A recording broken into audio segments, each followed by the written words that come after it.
There are a lot of different ways to enjoy skateboarding, from a relaxing hill bomb to fun bowl sessions, or even by doing some drops that make your knees hurt just from watching, which naturally means that you can skate a lot of different things.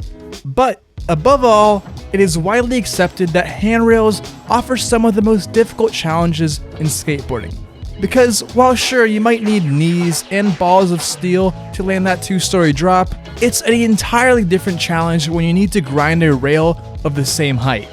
So that is why in this video, I'll be taking a look at the greatest rail tricks ever done in skateboarding. And as always, I'll be saving the most impressive tricks for last. So make sure to watch the entire video to the end, and without taking up any more time, let's just get right into it. And remember that these tricks were done by professionals, so do not attempt anything you see in this video. But first, what would you do if you got injured by a distracted driver on the way to your favorite skate spot? You might think it's easier just to forget about it and suffer through the pain. But hold on, are you injured and don't know where to start? With Morgan & Morgan, it's so easy. With Morgan & Morgan, you can submit a claim without ever having to leave the couch, because they have modernized the injury law process, so that in 8 clicks or less, you can submit a claim to Morgan & Morgan and have America's largest injury law firm fighting for you. So if you're ever injured in an accident, you can check out Morgan & Morgan using the link in the description, or dial pound law, that is pound 529 from your cell phone. Thank you, Morgan & Morgan, for sponsoring this video. Up first is perhaps the longest handrail grind ever done in skateboarding by Braden Hoban, topping out at a mind-boggling 194 feet. Let's call it 200, alright? This was actually a trick that I haven't seen before until I was researching tricks for this video, which I thought was strange, but then I realized that this video is only 6 months old, which made me even more surprised because it seems like it didn't really get much attention from the skateboarding world, even though, isn't this like a world record? I think it is. I think the main reason for this lack of attention is that it just didn't have that shock effect or the perfect framing for a cover. It's just an extremely long rail, and you cannot do it justice in just one picture. And sure, it isn't a massively risky trick, and it doesn't have any kinks in it, but still, grinding 194 feet is something that you can typically only do in video games. The rail is also round, which makes it even more difficult to balance on, and to add on top of that, while it might not have kinks, the rail does have some mellow turns that, trust me, are anything but mellow when you try to balance on it on a skateboard. While it wasn't a particularly hard battle physically, I'm sure that mentally it was difficult to walk back to the beginning of that massive rail and try again, not knowing if you'll ever even be able to do it. Braden did have a few close calls here and there, but he never got hurt, and you can see the relief through his screen when he finally does land it. Up next are 2 different tricks done by the same man, Gabriel Summers. In the previous trick I mentioned that it wasn't a kinked rail. Well, this is what happens when you try to skate on a kinked rail. Lots and lots of punishment. If you're lucky, you'll land on your balls. Like, if you're unlucky with a kinked rail, you get the worst one, which is the pitch forward onto the rail, upside down with your arms behind you. So up first, let's start with this epic battle with a rail back in 2017. Now, with all due respect to Gabriel, he is not the most talented skater in the world. But what he lacks in talent, he makes up for in pure determination and willingness to not give up. This video represents that perfectly, with him getting slammed over and over again, yet still getting back up and trying again. You can see that he came back to his spot over the course of several days as his outfit changes throughout the video.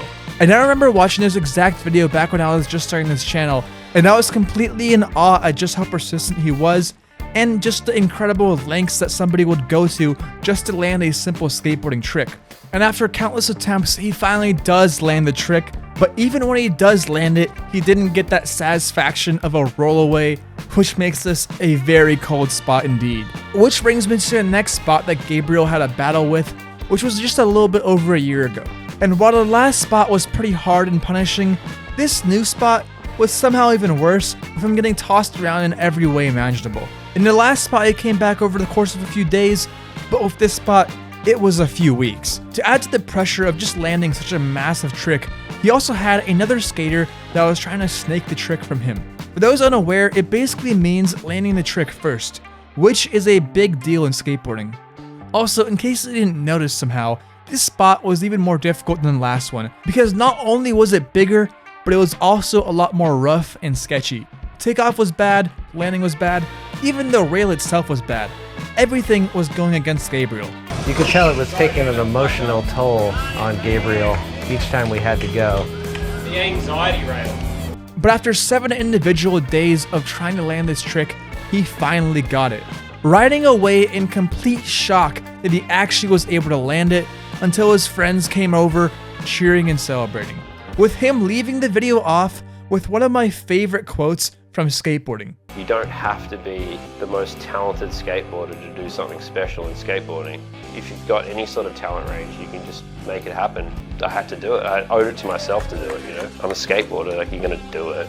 And just when you thought that no one can beat this level of determination, well, let me introduce you to Sammy Baca. This dude is on another level of masochism that I don't even think anyone else has come close to. It took Gabe 7 days of trying to land that last trick. Well, it took Sammy 27. That is right, 27. It literally took him over a year to finally land the trick. And I cannot even begin to show half of what happened to him at that rail, or this video would get taken down for sure. And I know for some of you, this might not look like all that crazy of a rail, and it really isn't in the world of professional skateboarding. In fact, Sammy was able to no-slide it with no issues, but the battle with the spot really began once he tried to land it with a front shove out of the rail. And don't get me wrong, this video isn't about the hardest earned tricks in skateboarding, it's about the greatest rail tricks. But I feel like sometimes with skateboarding, a great trick doesn't come from the trick itself, but the journey that it took to land it.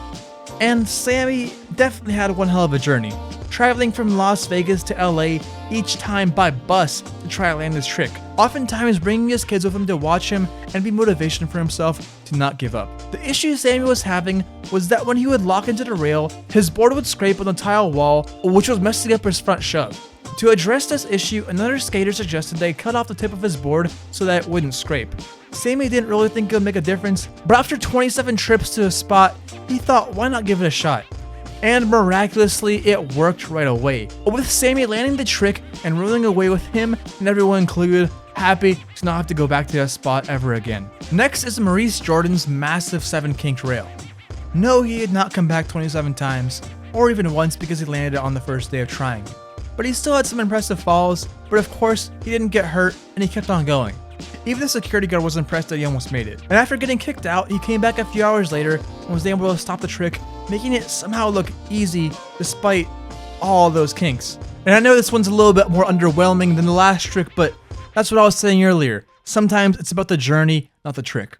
Up next, I have a speed round with some honorable mentions. Some of these tricks I covered in previous videos recently, and others I just can't find more footage or details on, so they're just a little short segment here. Up first, we have Chris Webb, and this absolutely disgusting rail. Basically, it's a kinked rail with a gap over to another kink. To give you a quick rundown, yeah, it was a struggle to land this, and I don't think anyone has done a more technical rail than this ever since. Then we have Henry Gartland's Kinker. This is the most kinked rail ever done in skateboarding. It was also a battle to land with many slams spanning multiple days, but of course Henry was able to pull it off and make skateboarding history. Up next is Nija's Need That Ender. Really don't need to say much about it, the clip speaks for itself. And on the topic of Nija, I cannot skip over the iconic bush rail. Nija took a beating to land it, but so did those bushes. It's also just such an uneven rail, no two kinks are the same, which makes it just so difficult and hence why he crashed so much. Zachary Corvus also had a really intense kinked rail trick, but sadly I could not find more info or footage about it. And then for the last honorable mention, I have this legendary clip from Derek Elmondoff skating this huge handrail. I would love to share more about this clip, but this is the only thing out there for it.